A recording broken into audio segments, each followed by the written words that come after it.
I just so happen to find myself on a property where there is a manifold leak on the irrigation system.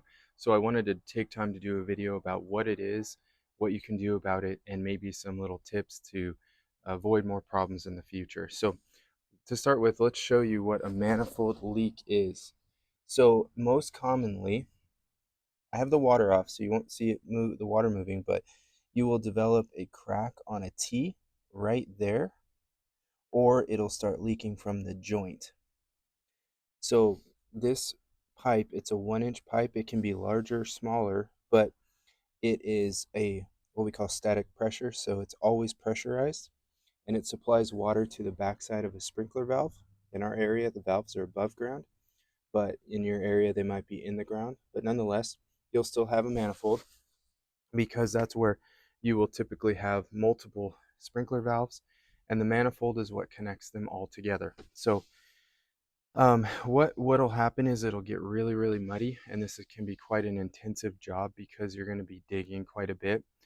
Some things to note is that a manifold requirement is to be at least 12 inches deep, but it can be as deep as 2 to 3 feet in some cases. So there's quite a bit of variance with that. Most of the newer irrigation systems, since maybe 2000, they're going to be about a foot down, but if they're older, they might be quite a bit deeper. Additionally, um, with our when we replace a manifold, we replace the valves with it unless they're pretty new. Pretty new being within the last couple of years old. Um, so in this situation, you would have to replace all that piping, put all new T's in, and it has to be primered and glued in because it is under constant pressure. And then all new valves need to get put in. So not only can it be a pretty intense job, but it can be kind of costly as well.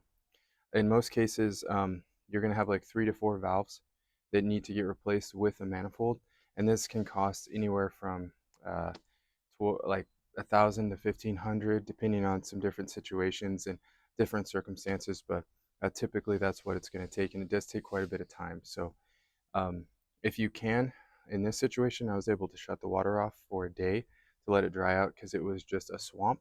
So if you can do that, and that will be quite a bit more helpful for you as you tackle the job or you have someone else tackle it for you.